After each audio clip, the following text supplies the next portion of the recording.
Well, happy 2024, and welcome back to Just Chattin'.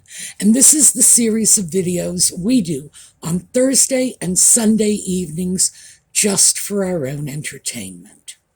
So, today I decided I was going to take a look at one of the stories I intended to follow up on in 2023. It was in my files, and at the end of the year, when that whole interesting Scarlett Johansson story came up, I found this and a few other stories in my sort of when I get around to it files.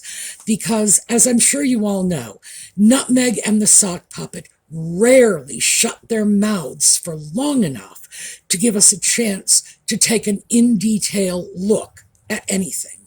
So usually it's like we're jumping from one fire to the next. And fortunately, they're being kind of quiet now. And we'll get into that at a future date, because yes, there's a method to their madness. There always is.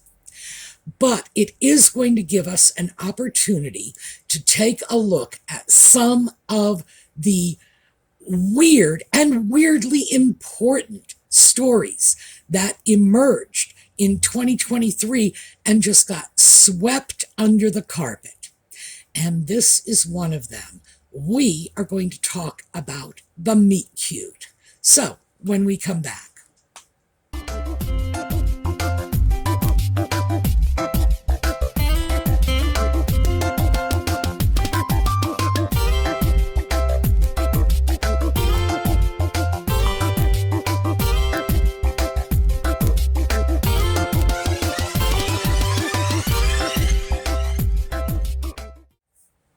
So, what is this all about? All right, what we have before us, and it was really sort of thrown out there in late 2022 with the Sock Puppet's memoir, Spare, and with the dreadful docudrama. We had Nutmeg and the Sock Puppet completely rewriting the story of how they met. Now, ordinarily, how people meet isn't like the world's biggest issue, unless, of course, there's stuff they're trying to hide.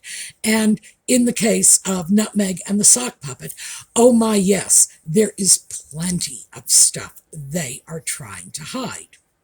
Now, before we get into this, every source is cited in the video notes below, or I'll tell you what it is. Usually in the case of books, I'll just mention the book. So feel free to check this out for yourself. What we are going to do is look at their own description of their first meeting, how they met, what the circumstances were, from their own lips. There's no room for, oh, somebody misinterpreted. No, this is what they said in the engagement interview, counterposed against what the Sock Puppet wrote in Spare and what he and Nutmeg said in the docudrama. Two very different and mutually exclusive stories. So we're going to, first of all, the first thing we're going to do is take a look at what the stories are, and then we are going to talk about why this new story came out after the fact. So let's start with the engagement interview. Now, I'm going to read you from the transcript. I have a link to the transcript, even though I am pulling quotes out of the transcript. I am not taking anything out of context. The full transcript is linked below. You can see for yourself. I just don't want to subject you to the endless word salad of Nutmeg and the Sock Puppet. So I'm going to skip over this and just come to the relevant passages. So let's get started with this.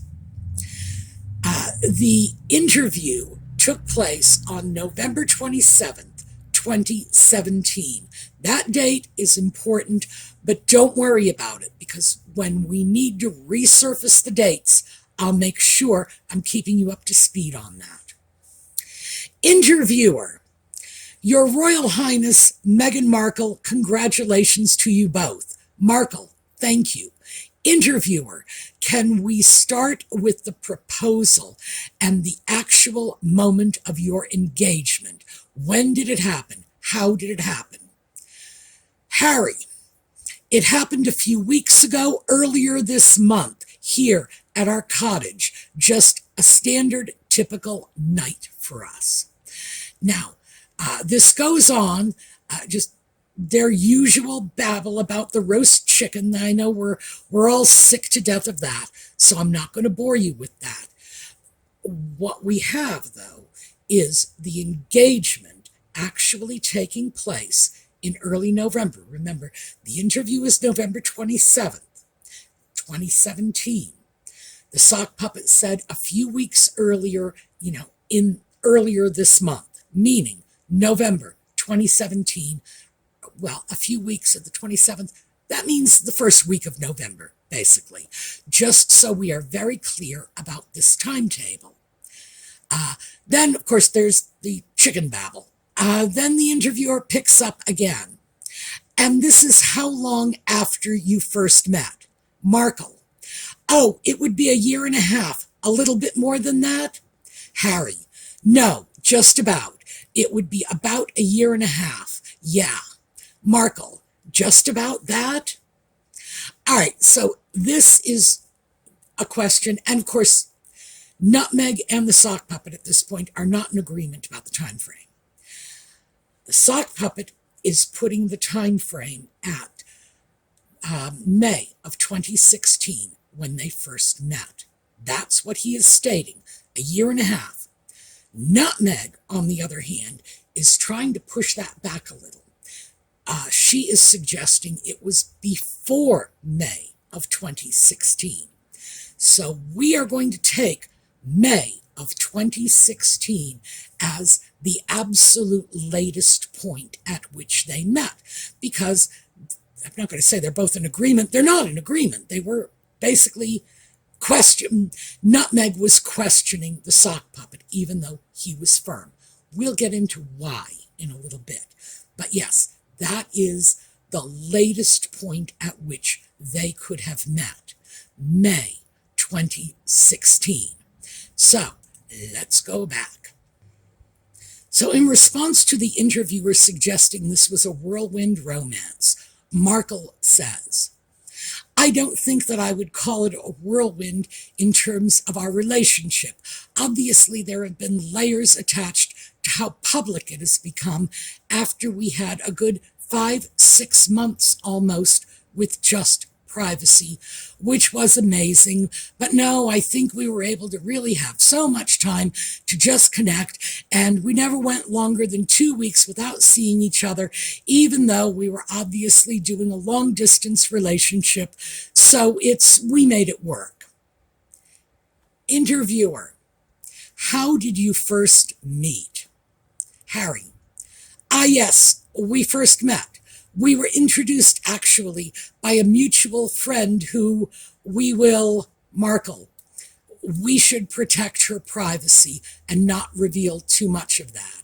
Harry: We'll protect her privacy, yeah.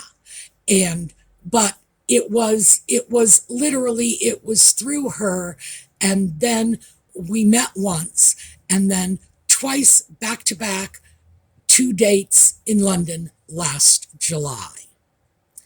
So what we have here, subtracting all the word salad, is that they are saying, well, the sock puppet is saying they met, and then later in July in London they had 2 back-to-back dates. Now, this conforms to the timetable Piers Morgan has laid out for their meeting, and obviously, whatever Piers Morgan's issues may be in all of this, he's certainly not going to lie to further their agenda. So I would say if they're saying it and Morgan is saying it, that is probably a pretty credible timeline we've got. But wait, there's more. The interviewer asks Harry if he had ever heard of Nutmeg prior to this blind date. Harry, no, I'd never even heard about her until this friend said Meghan Markle. And I was like, right, okay, give me a bit of background. Meghan Markle laughs, ha ha ha. Like, what's going on here? So no, I'd never watched Suits. I'd never heard of Meghan before. And I was beautifully surprised and la la la. All right, so that last bit, the reason that is so important is, remember, we're going to talk about another story in which they allege they had been involved for a very long period of time over the internet before they had those dates in London. So, what did we get out of this engagement interview? We get a time frame. We have them meeting probably sometime around May 2016, possibly, at least in Markle's mind, possibly earlier than May 2016. When they spoke about how much time they had before the relationship went public, the relationship went public in early November of 2016, when Harry's office released that, leave my girlfriend alone statement. I'm sure Nutmeg really loved that, because she had been dropping hints in her Instagram and whatever social media for a while before then. She wanted the relationship public. She needed it to be public. It was of no value to her if it was not public. And let's face it, value to her that's the defining role in any relationship. So we have a very clear time frame that has been elucidated in this interview, and this is Nutmeg and the sock puppet. It's not scripted. Nutmeg is babbling word salad. The sock puppet is stammering and basically repeating himself. So we know this is not scripted, because even if the sock puppet couldn't work his way through a script, Nutmeg can. So, she doesn't have to be a great actress to do it. All she has to do is be able to memorize a script, and we all know she can. So we know this was a candid interview, mostly because they were both babbling and not making a lot of sense. Why is this important? In May of 2016, Nutmeg was still living with Corey Vitiello in Toronto. And we have that from Tom Bauer's book, Revenge, and he documents the whole thing. But yeah, when they first hooked up, and I use that term advisedly, but I think it's pretty clear that hooking up was what was going on here. When they first hooked up, she was living with another man. So, why is it so important to the sock puppet to move that time frame as far forward as he can? Because the sock puppet, even though he certainly doesn't have the moral high ground, at least he knows where the moral high ground is located.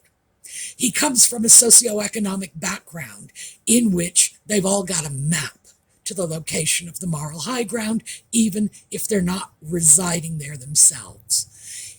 Obviously, he knew that there were problems with that timetable. She had been living with another man in May. So he wants to move it as far away from May as he can.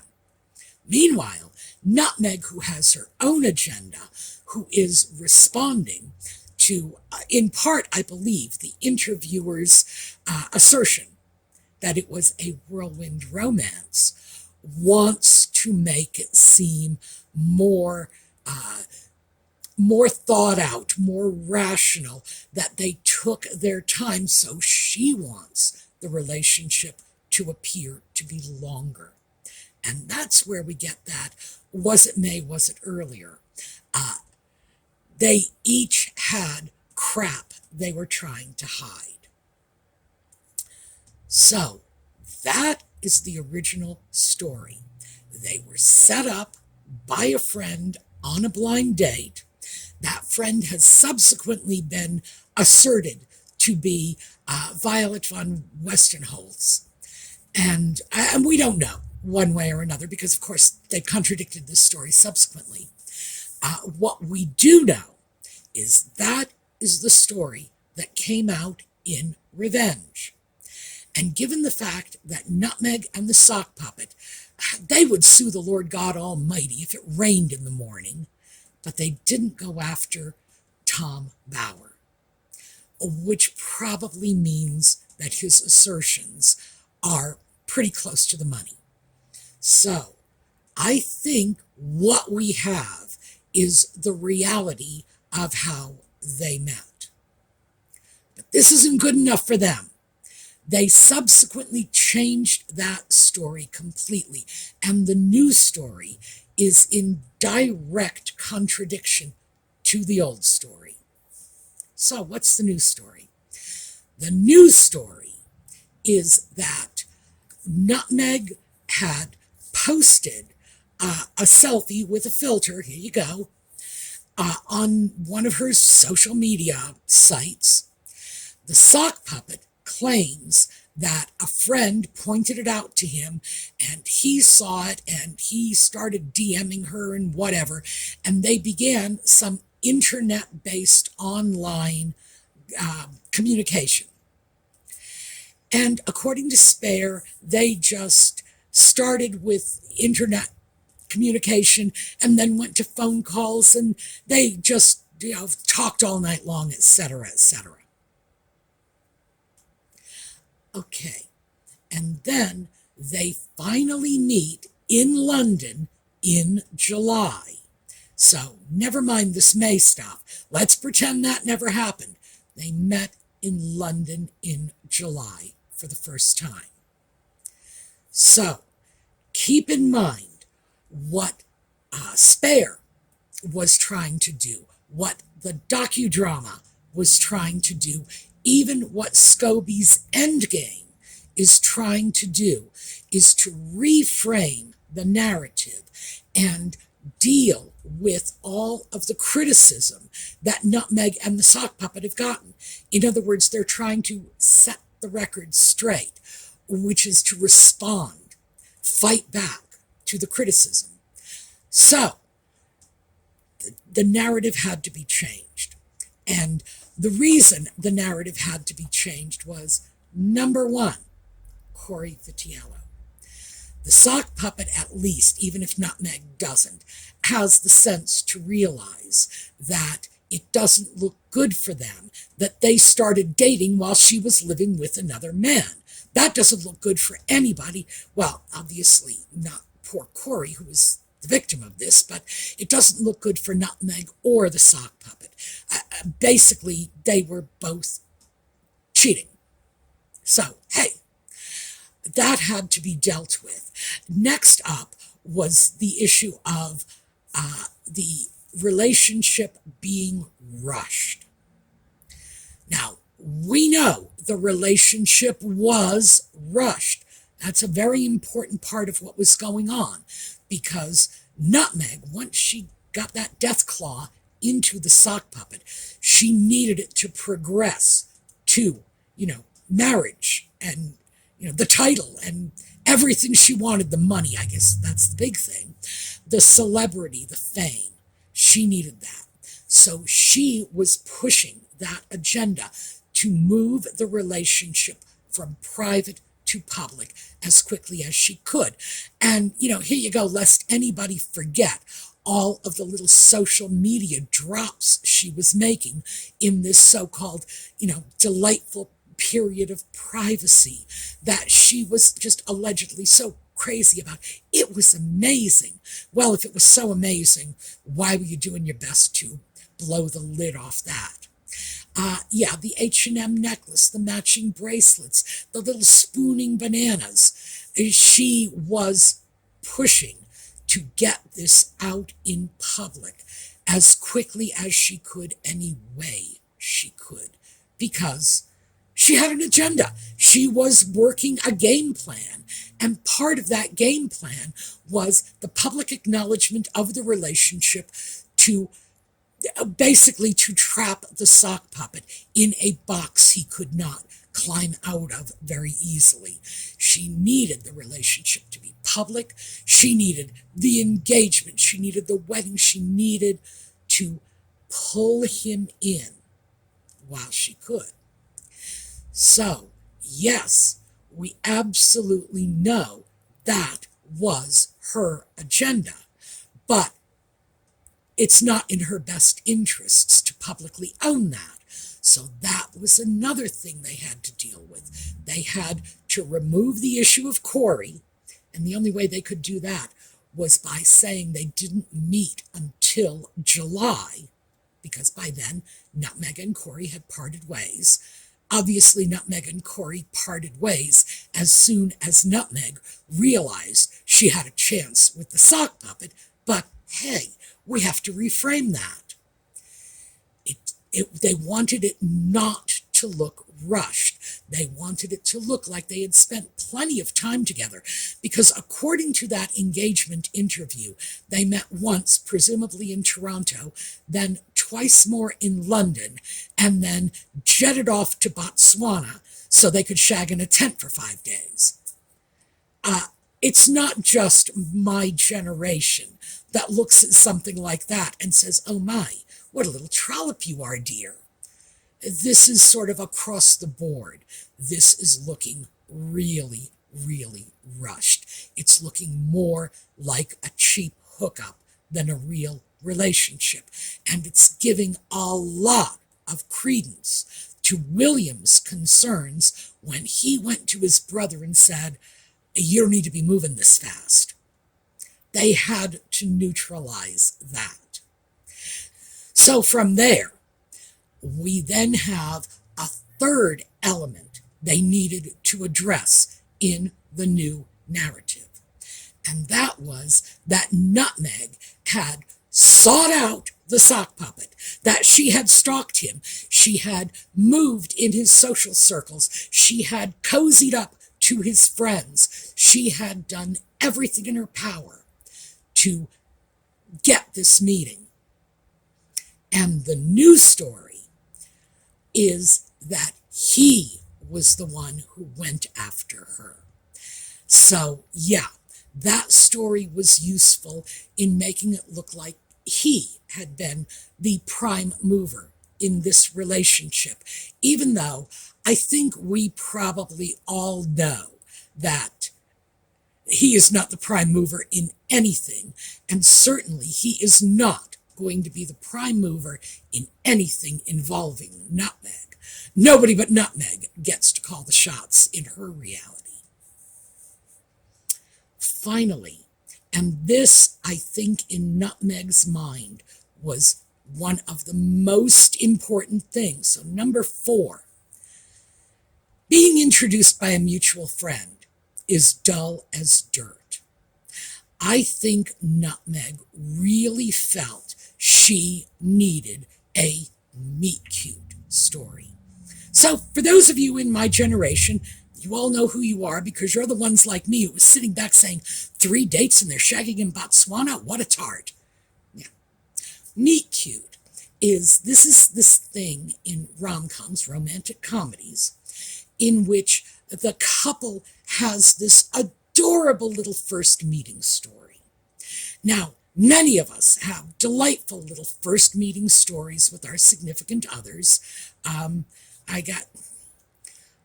Okay, very quickly. One former person, just met him at a party. He was dragged along by a friend of mine, and we met and hit it off. Nothing there. Absolutely nothing there. Another ex I met when we were dating we were debating for our respective universities. Kicked his butt. He always wanted a rematch. I never gave him one. Why? Because I'm not an idiot. He was a much better debater, and I never could have wiped the floor with him if he hadn't been sitting there the whole time staring at me with love-struck puppy dog eyes. I knew the minute the love-struck wore off, I wouldn't have had a chance. So no, I never gave him a rematch. I rested on my laurels. Yes, I beat the daylights out of this nationally ranked debater and subsequently married him. But anyway, that's a meet cute. The first one, no, just introduced by a friend. Nutmeg needs her whole life to play out like a fairy tale or a rom-com. She needs that meet cute story. And the little doggy filter and blah, blah, blah, and, all the rest of this nonsense, that's a meet cute. So, what do I think was going on in this situation? I think that when Spare and the docudrama reimagined the story, and I do mean reimagined, the story of how they met, it was with an eye toward correcting all of the flaws that were there in real life. What our job is, this is our job as diligent observers, as seekers after the truth. Our job is to remember what story they gave us initially, how it went down. Number one, the time frame moves back until a period when Nutmeg was living with another man. That was when she met the sock puppet. And Lord only knows what else she was doing with the sock puppet, but she was also living with Corey Vitiello at that time, period. And that came from both their mouths. Two, this certainly was a very rushed relationship. 2 dates, bang, Botswana, scrumping in a tent out in the jungle somewhere. Pushing the relationship to a relatively early public declaration. That, by the way, was when the sock puppet made that statement through his office saying that he didn't want history to repeat itself and he didn't want Nutmeg to be murdered by the press like his mommy was. And it was also a very early indication that we saw Nutmeg was preying on his obsession with his mother and his weird notion that somehow Nutmeg was going to be murdered the same way his mother was murdered by the press, and all of that delusional thinking. We needed to sort of deal with that to make it seem less rushed. Also, it was necessary to make Harry seem to be the mover and the aggressor in the relationship. He saw her Instagram. He wanted to get to know her. He tracked her down. He made the first contact, etc., etc. Now, and that suits both of them because it deals with the notion that the sock puppet's cojones are in Nutmeg's pocket, which we all know. And Nutmeg actively seeking to bag herself a titled Englishman, which was pretty well known that that's what she was doing. And finally, we just had to get that meet cute. Why? Because it's Nutmeg, and this is what she needs. We must remember what the reality was. We need to be in a position to reject the fantasy they've spun over the last year or so and say, no, that's not the story you told in the engagement interview. And they both can't be true. Now, by the way, when I said it was absolute contradiction, remember the part where the sock puppet in the interview, the engagement interview in 2017, insisted repeatedly he had never even heard of her before. Well, if he had never even heard of her before, how is it that he was engaged in this internet romance with chatting all night on the telephone and blah, blah, blah, blah, blah? It's their mutually exclusive stories. So we must be mindful, and we get to reject. In fact, we can reject both stories if we want to. The fact is, at least one of them is a lie, and we have no proof that either of them is the truth. So that is what I have for you today. We will follow up on Sunday evening because, as I say, I found a whole file folder full of these overlooked stories that I don't think we should be overlooking. They got swept under the carpet, they skidded under the radar, but no, we need to pay a lot more attention to these.